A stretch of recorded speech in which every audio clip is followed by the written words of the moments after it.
Mulai tahun 2025, guru yang sudah ASN, dia akan ditambah penghasilannya 1 kali gaji setiap bulan.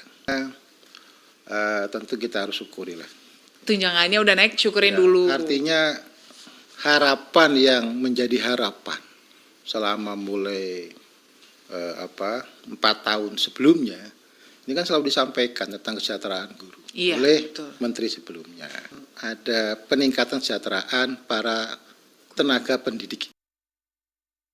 Sebelum melanjutkan menonton video ini, silakan subscribe channel ini karena setiap bulannya kami akan memberikan bonus pulsa sebesar Rp100.000 untuk 1 orang jika channel ini sudah mencapai 100.000 subscribe. Guru nih, kesejahteraannya dengan adanya tambahan menjadi 2 juta, ini sebenarnya tunjangan kesejahteraan kan, bukan gaji kan Pak ya. Karena kan udah ramainya, wah ini gaji. Nah tapi di sisi lain yang disayangkan, itu sebenarnya penambahannya 500.000 karena tadinya 1,5 juta jadi 500.000. Dan itu harus yang tersertifikasi, yang sudah melalui sertifikasi. Sedangkan yang ASN tambahannya 1 kali gaji. Betul. Ini udah ada yang teriakan-teriakan nih Pak. Gimana nih Pak? Ya, jadi pertama tentu kita harus syukuri lah. Tunjangannya udah naik, syukurin Ya, dulu. artinya harapan yang menjadi harapan selama mulai 4 tahun sebelumnya, ini kan selalu disampaikan tentang kesejahteraan guru oleh betul. menteri sebelumnya. Tapi sampai selesai tidak tereksekusi. Oh belum ada actionnya ya? Akhirnya kemudian di kabinet yang sekarang, menteri yang sekarang, Menteri Dikdasmen, itu kemudian atas arahan dari Pak Presiden menyampaikan di Hari Guru terkait dengan komitmen. Ya, kita bicara komitmen dulu ya. Komitmen upaya awal untuk bagaimana bisa membuat jalan ada peningkatan kesejahteraan para tenaga pendidik kita. Setuju. Ya. Dan yang disampaikan oleh setelah kita rapatkan antara pemerintah dengan Komisi 10, memang kebijakan itu satu dasarnya kuat dan kemudian yang kedua memang anggarannya tersedia.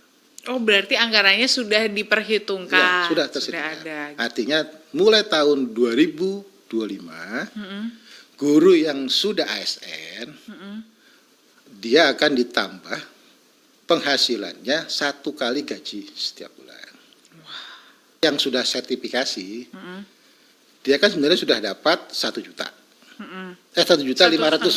1,5. Nah, dengan kebijakan sekarang dia ditambah 500 menjadi 2 juta per bulan. Nah, satu lagi adalah yang sekarang sedang mengikuti sertifikasi. Yang belum sertifikasi, kemudian nanti kalau dia lulus, dia langsung dapat 2 juta. Penyesuaian intinya. 2 juta rupiah. Jadi ada 3 kategori sebenarnya. Kalau dalam konteks kebijakan yang terbaru itu. Nah, kalau nggak lolos, Pak? Kalau nggak lolos, hasil rapat kami terakhir dengan Kementerian Pendidikan Dasar dan Menengah, mereka akan diberi 2 hal.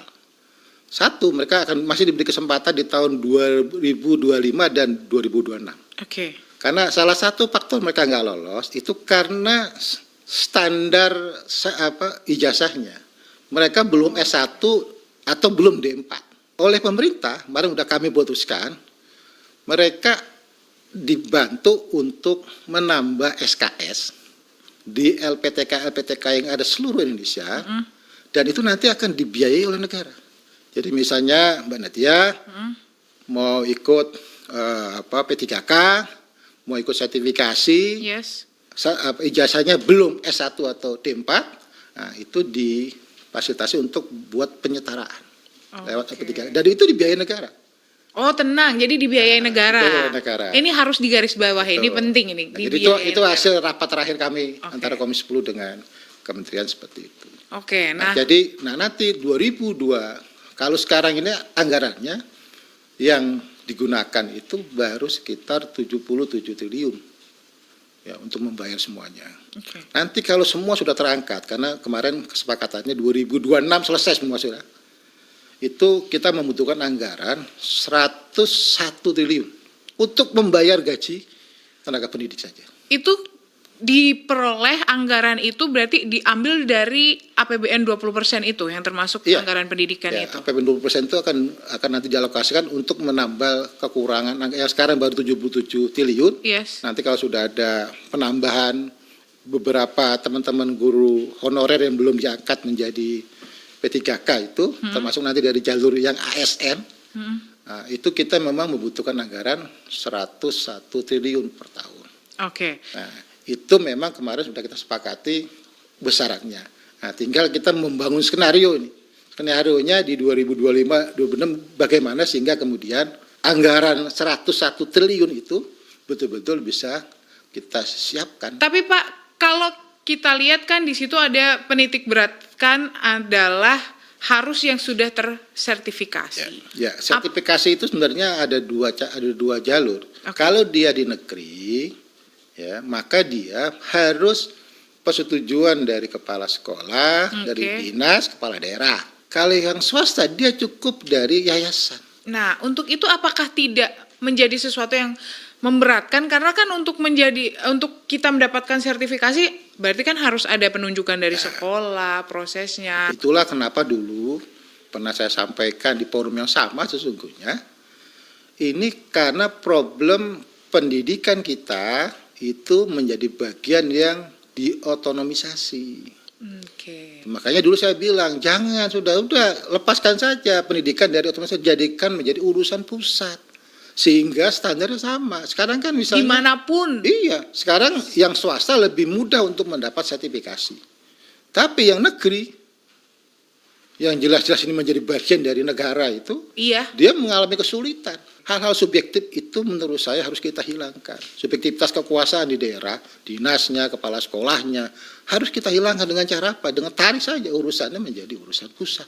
Pendidikan adalah urusan pusat, bukan urusan daerah. Eksekusinya daerah nggak apa-apa, tapi keputusan dari pusat, iya kan Pak? Yang tersertifikasi aja belum jelas nih dari satu sekolah. Gimana nih masih ada loh guru-guru yang gajinya 300.000. Kita bahas ya Pak, tapi sebelumnya kita break dulu. Jadi jangan kemana-mana, tetap di Sudut Dengar Parlemen.